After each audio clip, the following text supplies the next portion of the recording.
할렐루야, 반갑습니다. 잘 나오셨습니다. 오늘은 종교개혁 기념주일입니다. 종교개혁은 마틴 루터가 1517년 10월 31일 당시 카톨릭 교회에 대한 반박문 95개의 조항을 독일에 있는 비텐베르크 성당 정문에 붙이는 것이 도화선이 되어서 시작되었습니다.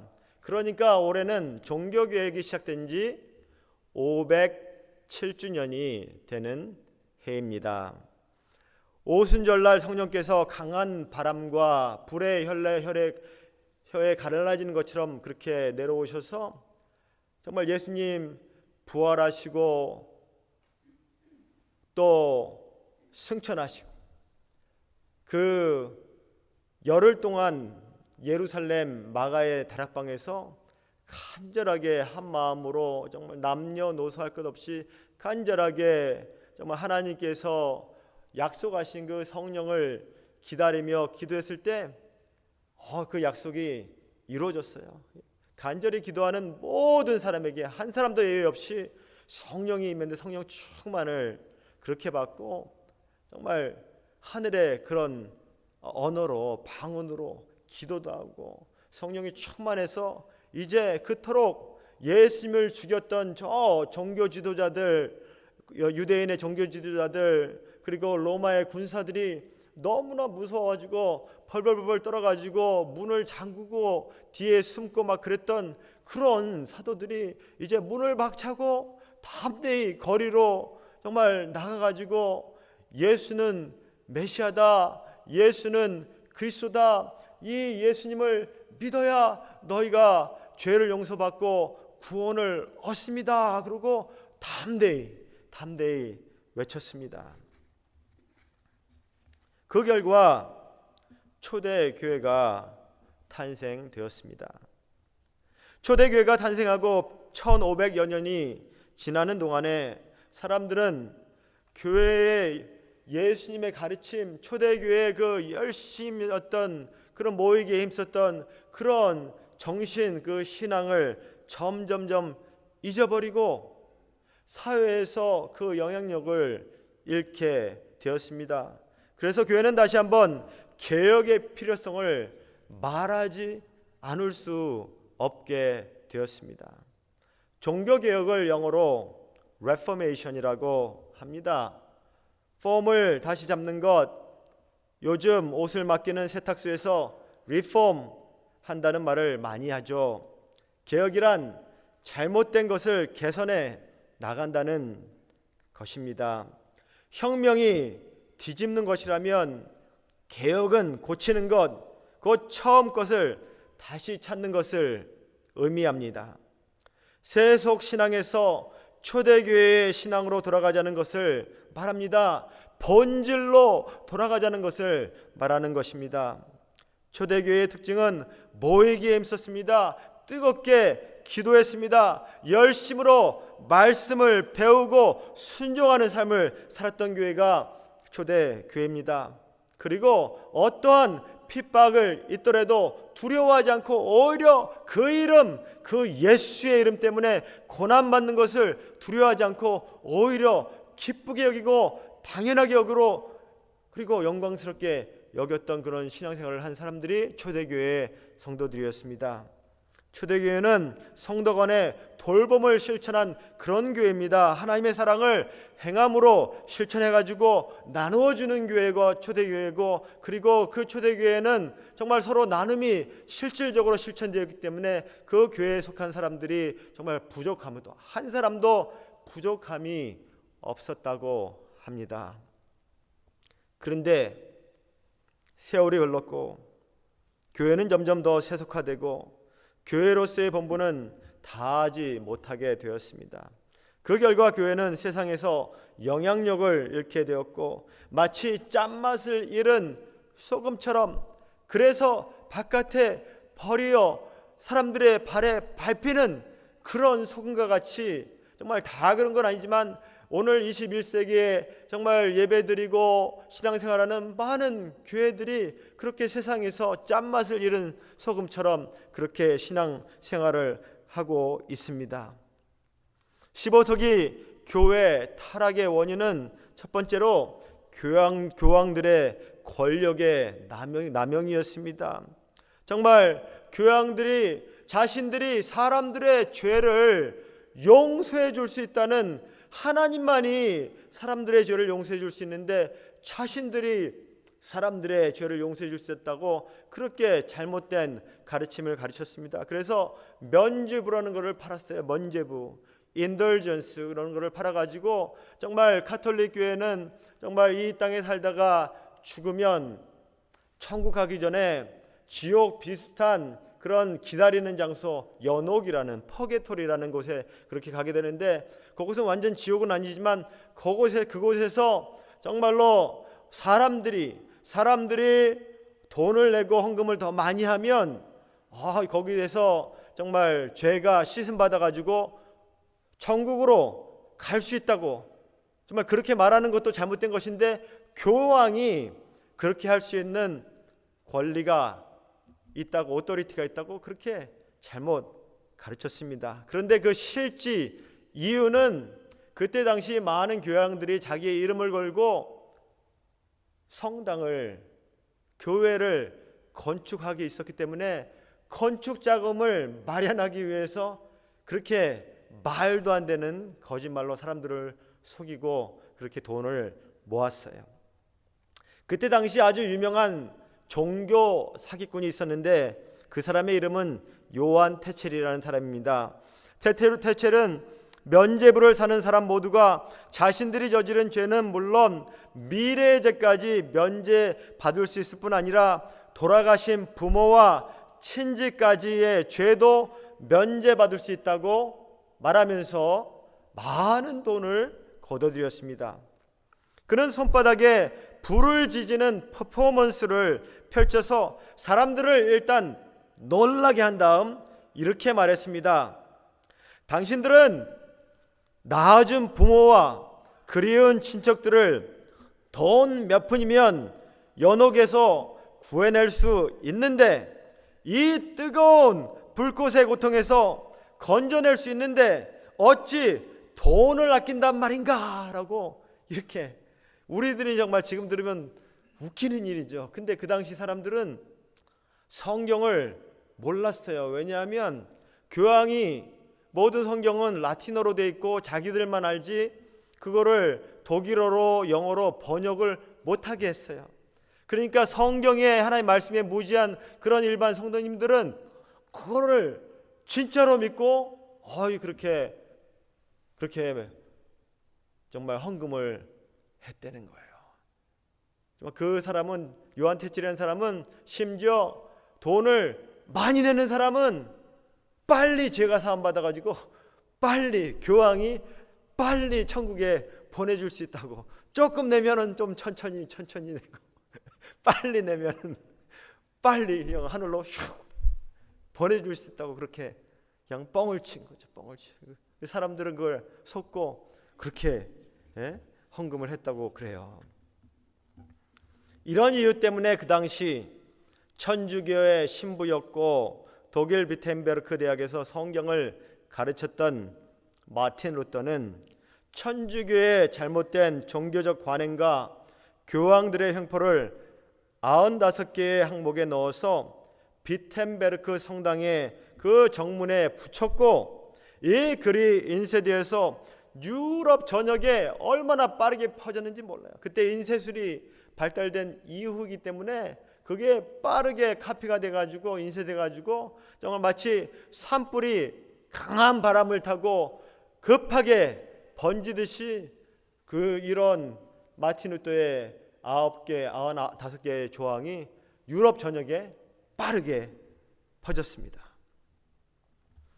그리고 이런 신앙개혁의 움직임 때문에 결국 개신교회 프로테스탄트 처치가 탄생되었습니다. 루터는 그때 당시 가톨릭 교회의 잘못된 모습을 보면서 교회의 본질로 돌아가야만 한다고 외친 것입니다. 종교개혁의 3대 강령이 있습니다. 그것은 뜨리 솔라스라고 말하는데, 솔라 피데 오직 믿음, 솔라 그라티아 오직 은혜, 솔라 스크립트라 오직 성경입니다. 이 세 가지가 종교개혁의 정신이었고, 오늘 제가 여러분들에게 전하고 있는 설교 제목이기도 합니다. 언젠가 저는 이런 이야기를 들은 적이 기억납니다. 세계적인 위조 지폐 카운터핏 감별사가 한국에 있다는 소식을 들었습니다. 그 사람은 심지어 기계가 놓치는 것도 잡아낸다고 합니다. 그런데 그 사람의 말이 재미있습니다. 위조 지폐를 감별하기 위해서 자신은 진짜 지폐에 대한 소리와 느낌, 감각을 집중적으로 훈련한다고 합니다.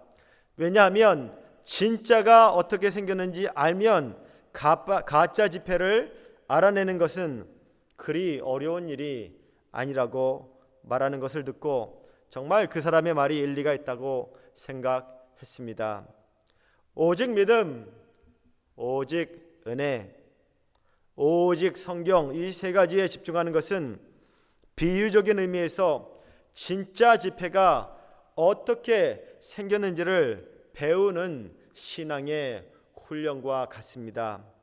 이 세 가지를 알고 실천하면 교회는 바른 믿음 생활에서 벗어나지 않을 것입니다.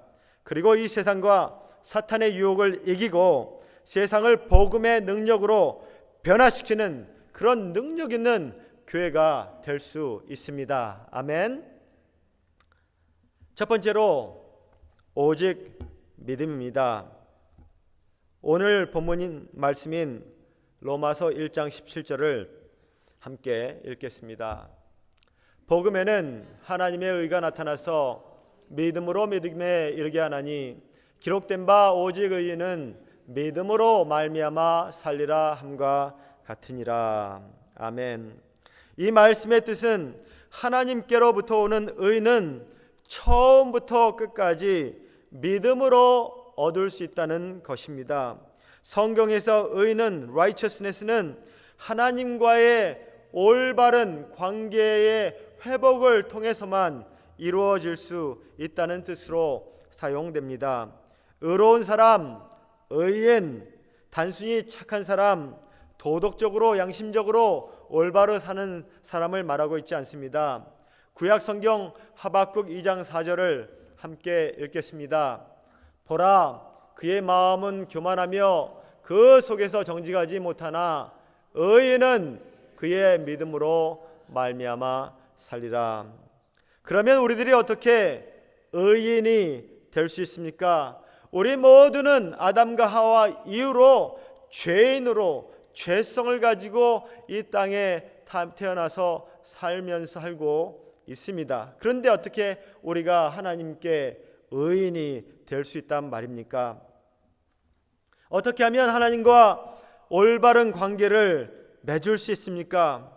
오직 믿음으로 하나님의 아들 예수 그리스도를 받아들일 때만 가능한 것입니다. 하나님의 아들 예수께서 저 십자가에서 우리 죄값을 치르시고 죽으셨고 3일 만에 부활하셨다는 그 사실을 입으로 고백하고 마음으로 믿으면 하나님 보시기에 의인이 될 수 있다는 그 말인 것입니다. 로마서 3장 24절을 함께 읽겠습니다. 그리스도 예수 안에 있는 성령으로 말미암아 하나님의 은혜로 값없이 의롭다 하심을 얻은 자 되었느니라. 아멘.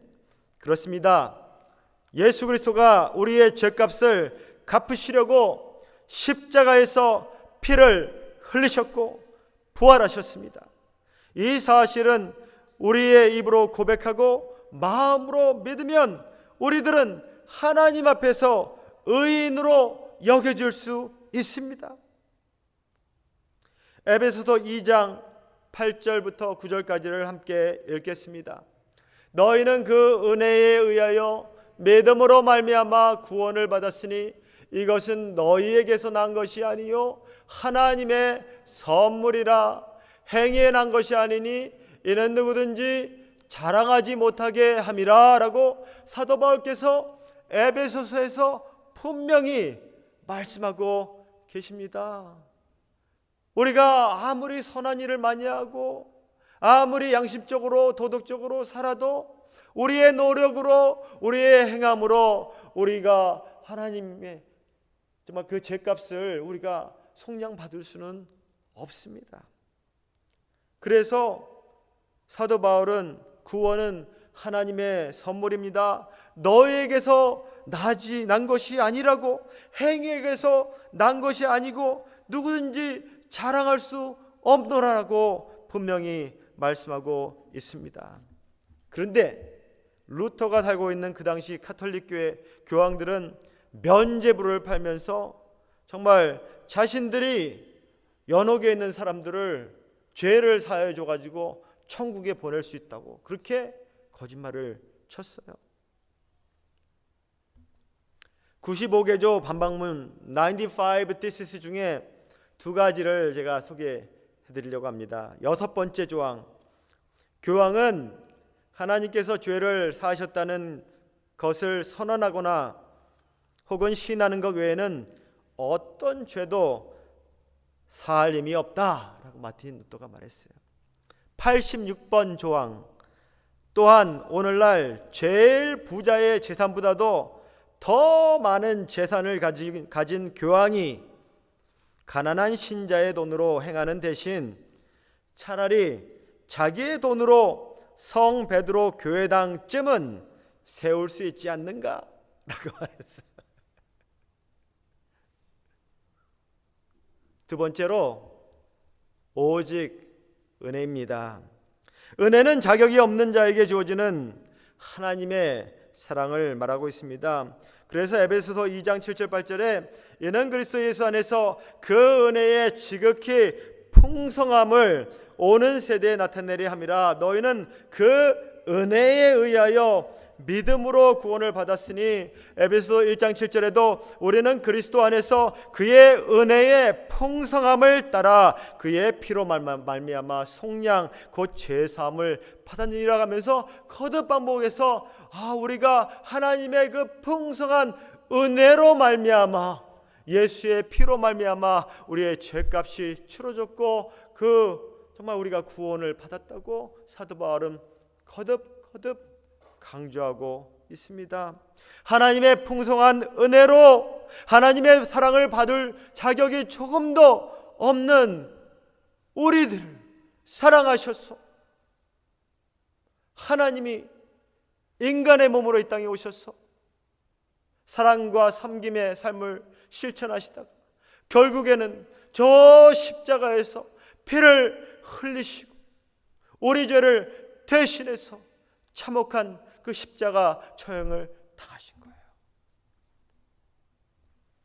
그러니까 우리들도 우리 주위에 사는 많은 사람들 행여라도 저 사람은 나의 사랑을 받을 자격이 없어, 조금 더 불쌍히 여길 필요가 없어, 사랑하지 말아야지, 무시해야지 생각이 있을지도 모르지만 그런 사람도 우리가 받은 그 하나님의 그 크신 사랑과 은혜 때문에 사랑해야 되는 거예요. 고린도전서 12장 9절을 함께 읽겠습니다. 시작. 나에게 이르시기를 내 은혜가 내게 족하도다. 이는 내 능력이 약한 데서 온전하여짐이라 하신지라. 그러므로 도리어 크게 기뻐함으로 나의 여러 약한 것들에 대하여 자랑하리니 이는 그리스도의 능력이 내게 머물게 하려 함이라. 아멘. 사랑하는 남부 플로리다 성도 여러분, 여러분에게 오늘 사도 바울이 고백한 것과 같은 육체의 가시가 있습니까?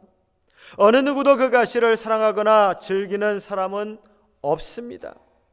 그러나 사도 바울은 그 가시로 인하여 자신의 약함을 비관하거나 자포자기하는 것이 아니라 도리어 자랑한다고 기뻐한다고 고백할 수 있었습니다.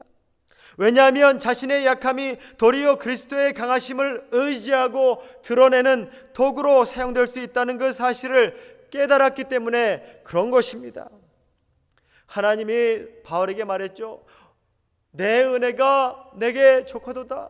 바울은 하나님을 너무나 충성스럽게 섬긴 그런 하나님의 종이었는데도 불구하고 그 종이 하나님, 내가 이 육신에 질병이 있어요. 육신의 가지가 있는데 정말 고쳐주시면 감사하겠어요. 그렇게 3번이나 하나님께 정말 기도했으면 하나님께서 그래, 너는 나를 신실하게 섬기는 내 종이니까 고쳐주지, 그 육체의 가시를 없애주지, 그렇게 하실 수도 있었을 것 같은데 하나님께서는 그렇게 안 하셨어요.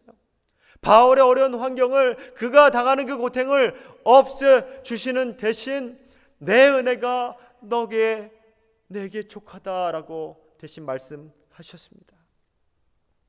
오늘 이 말씀을 통해서 성도 여러분도 지금 겪고 있는 삶의 무게, 혹시 질병으로, 관계의 문제로, 물질적인 곰핍으로, 사업상의 문제로, 자녀의 문제로, 혹은 장래에 대한 걱정으로 인하여 좌절하거나 낙심하지 말고 하나님의 놀라운 은혜, Amazing Grace를 누리며 승리하시기를 주님의 이름으로 축원합니다. 아멘.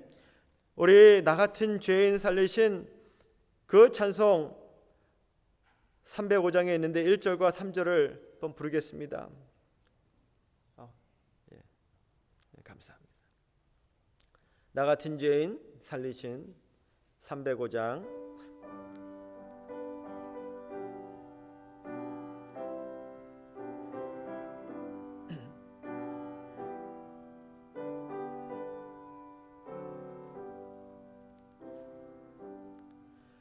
나 같은 죄인 살리신 주의 놀라워 잃었던 생명 찾았고 광명으로 떴네. 3절입니다. 이제껏 내가 산 것도 주님의 은혜라. 또 나를 장차 본향에 인도해 주시리. 아멘. 참 우리가 찬양을 한국말로 이렇게 하는 것도 은혜스럽지만 특히 나 같은 죄인 살리신 이 찬양 3절 가사를 영어로 제가 읽어보겠습니다. 너무 은혜가 돼요. 두 번째 줄만 읽겠습니다. This grace has brought me safe thus far, and grace will lead me home. 이제껏 내가 산 것도 주님의 은혜로 우리들이 살았는데 그 주님의 은혜가 천국 가는 그날까지 우리를 인도하신다는 그 고백이에요. 얼마나 감사한지 몰라요. 정말 이 찬양은 존 뉴턴, 정말 그 목사님이 쓰신 건데 그분은 정말로 아프리카에 가가지고 노예를 잡아서 실어다가 정말 물건처럼 돈을 벌고 살았던 그런 사람이었는데 하나님의 그 Amazing Grace를 경험하고 목사님이 됐어요. 그래서 이 노래를 듣는데 정말 얼마나 부를 때마다 은혜가 되는 찬양인지 모릅니다. 아멘. 세 번째로 오직 성경입니다. 이 말은 믿음 생활의 최종 권위가 어디 있느냐 하는 것입니다. 루터는 이렇게 말했습니다. 성경만이 우리의 최종 권위와 기준이 된다라고 마틴 루터는 말했습니다. 아무리 좋은 말이라도, 아무리 지식이 많은 사람들이 말을 할지라도 하나님의 말씀인 성경보다 더 권위가 있을 수는 없다는 말입니다. 루터는 교황 모호소를 인정할 수 없었습니다. 그는 그것을 95개 조항에 포함시켰습니다. 그때 당시에는 누구도 교황의 말을 거부할 수가 없었고, 심지어 한 나라의 국왕도 교황의 말을 들어야 했습니다. 그때 당시 성경을 제대로 알지 못했던 사람들은, 그 사회에서는 정말 교황은 잘못을 할 수 없다는 생각이 쉽게 사회 전반에 깔려 있었습니다. 루터가 국회에 소환되었을 때 가장 문제가 되었던 것은 교황도 잘못을 할 수 있다는 주장 때문이었습니다. 지금 우리가 살고 있는 이 시대에도 성경은 여전히 우리의 신앙과 삶의 기준이 됩니다. 아멘. 예수님 당시 종교 지도자들이 얼마나 타락을 했습니까? 현재 종교 지도자들은 또 어떻습니까? 저희들이 왜 연합감리교회에서 나왔습니까? 연합감리교회 지도자들은 그런 비숍과 감독 감리사들의 횡포 때문에 그런 거 아닙니까? 성경을 자기 마음대로 해석을 하고, 또 교단의 법을 다른 사람들에게는 적용을 하고 자기들한테는 적용을 안 해요. 그리고 동성연애를 그냥 교단법에 안 된다고 그러는 그 당시에도 그냥 허락을 했고, 지금은 아예 동성연애를 연합감리교회에서는 합법적으로 만들어 버렸고, 그것뿐만이 아니고 결혼의 정의도, 결혼은 이제 더 이상 연합감리교회 사람들은 한 남자와 한 여자의 그런 결합이 아니고, 누구든지 아무 성에 상관없이 누구든지 서로 사랑하면 그게 부부가 될 수 있다고 연합감리교회 장종의 총회를 통해서 통과를 시켰습니다. 통과를 시켰어요. 너무나도 잘 나왔죠. 아멘. 요한계시록 1장 3절에 이 예언의 말씀을 읽는 자와 듣는 자와 그 가운데 기록한 것을 지키는 자는 복이 있나니 때가 가까움이라 사도 요한이 말씀했습니다. 요한계시록 22장 18절 19절을 함께 읽겠습니다. 내가 이 두루마리의 예언의 말씀을 듣는 모든 사람에게 증언하노니 만일 누구든지 이것을 외에 더하면 하나님이 이 두루마리에 기록한 재앙들을 그에게 더할 것이요. 그렇죠. 만일 누구든지 이 두루마리의 예언의 말씀에서 제하여 버리면 하나님이 두루마리에 기록된 생명나무와 및 거룩한 성의 참여함을 제하여 버리시리라. 아멘. 말씀 그대로입니다. 하나님 말씀은 절대로 어느 누구도 더하지도 뺄 수도 없다는 그 말씀 아니겠습니까? 오직 믿음, 오직 은혜, 오직 성경. 이 말은 우리들에게 어떠한 가르침을 주고 있습니까? 예수 그리스도가 우리 죄값을 치르시기 위해 십자가에서 피를 흘리시며 죽으셨고 또 3일 후에 부활하셨음을 믿는 것, 그리고 그 믿음을 통해서 그 은혜로 우리가 구원받았다는 것을 말하는 것입니다. 하나님이 살아계신 것을 믿는 것이고 하나님께서 우리를 사랑하신다는 것을 믿는 것입니다. 죄를 용서받았고 영원한 삶이 있음을 믿는 것을 말하는 것입니다. 둘째로 믿음의 삶을 살아가는 것입니다. 행함이 있는 삶을 사는 것을 말하고 있습니다. 야고보서 2장 26절에 영혼이 없는 몸이 죽은 것 같이 행함이 없는 믿음은 죽은 것이라 라고 야고보서 2장에 말씀하시면서 두 명의 구약의 예를 들었는데, 첫째는 믿음의 조상인 아브라함이고 둘째는 기생, 여리고 성에 살았던 기생 라합을 예를 들고 있습니다. 기생 라합은 하나님께서 어떻게 이스라엘 백성들을 승리케 하셨는지, 그의 대적들과 싸울 때 이기게 하셨는지를 너무나 듣고 알았기 때문에 그거를 믿어서 여호수아가 보냈던 그 정탐꾼 두 명을 죽음을 무릅쓰고 섬겨 주었어요. 그 결과 놀라운 하나님의 축복을 받았는데 자신은 물론 그 부모 형제 다 살았어요. 여리고성이 무너졌을 때, 다 죽었을 때 그 가족들만 다 살았어요. 근데 그것뿐만이 아니에요. 그 여리고성에 정탐 갔던 두 명 중에 한 명 정탐꾼하고 결혼도 했어요. 여호수아가 그 많은 군대 중에서 정탐꾼으로 보냈다면 정말로 믿을만하고 용맹하고 날쌔고 힘이 있는 그런 정말 특공대가 아니겠냔 말이에요. 그 사람 이름이 살몬이에요. 살몬 연어 말하는 게 아니고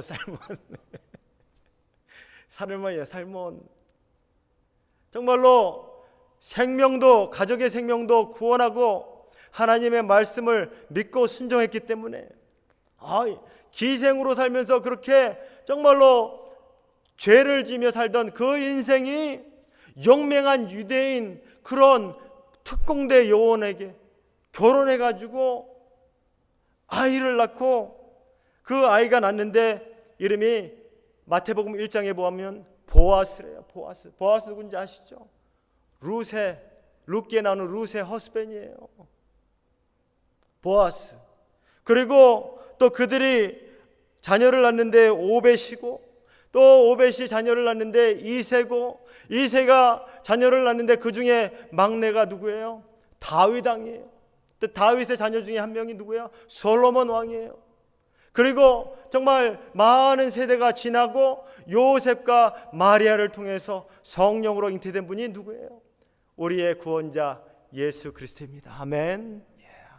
정말 우리가 하나님의 말씀을 믿고 그 말씀을 삶으로 실천할 때 얼마나 우리가 상상할 수 없는 그런 놀라운 축복을 받게 된다는 아주 구체적이고 좋은 예가 기생 라합의 삶이 바뀌었다는 거예요. 얼마나 놀랍습니까?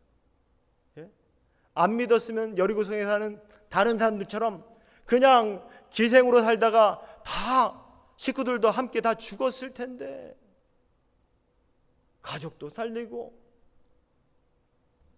훌륭한 남편도 없고 예수님의 조상이 되었어요. 예수님의 기생 라합이 하나님의 말씀을 듣고 믿고 순종했기 때문에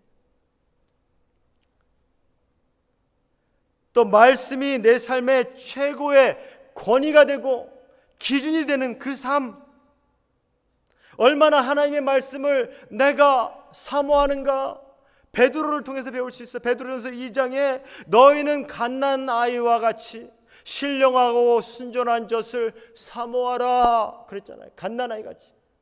갓난 아이가 엄마 아빠 할머니 할아버지 피곤하다고 엄마 피곤하니까 젖 우유 나중에 줘도 돼요? 나 참을 수 있어. 그런 애들 본 적 있나요? 없죠. 그냥 목이 그냥 천장이 떠나가라 하고 응애 막 울잖아요. 근데 애들은 신기하게도 그렇게 울어도 목도 안 쉬어. 왜냐면 살아야 되니까 말을 못 하잖아. 그러니까 그게 살 길이야. 그러니까 목도 안 쉬어. 결국 엄마가 아빠 일어나야 돼.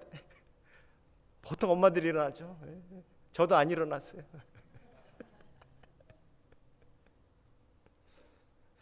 얼마나 하나님의 말씀을 순종하는지, 오직 성경 얼마나 많이 하나님의 말씀을 사모하고 그 말씀을 순종하는지. 베드로가 그랬어요. 누가복음 5장에 내가 밤이 맞도록 고기를 잡으려고 했지만 한 마리도 잡을 수 없었는데 말씀에 의지하여 내가 그물을 내리리다 하고 그물을 던졌더니만 어땠어요? 자기의 경험과 지식으로 단 한 마리도 정말 그물이 비어 있었는데 하나님 말씀 순종하는 그 순간 그 그물이 찢어질 만큼 고기가 가득 찼다는 거 아니에요. 오직 믿음, 오직 은혜, 오직 성경입니다. 할렐루야. 아멘. 다 같이 기도하시겠습니다. 할렐루야. 참 좋으신 하나님, 오늘 종교개혁주일 기념주일로 507주년을 저희들 기념하면서 이 예배를 드리게 하심을 감사합니다. 아버지, 마틴 루터 그때 가톨릭 교회가 타락했던 것 정말처럼 지금 우리 21세기를 살아가는 우리 교회도 정말로 그 못지않게 타락한 삶을 살아가고 있음을 다시 한번 고백합니다. 아버지, 다른 사람을 정죄하기보다는, 다른 교회를 정죄하기보다는 내가, 우리 교회는 정말 하나님 정말 말씀하신 그 믿음을, 그 구원의 은혜를, 아버지 하나님의 말씀 성경을 얼마나 사모하고 얼마나 철저히 순종하고 있는지를 다시 한번 정말 마음에 되새겨야 할 줄 믿습니다. 하나님 축복하여 주시옵소서. 예수님의 이름으로 간절히 기도했습니다. 아멘.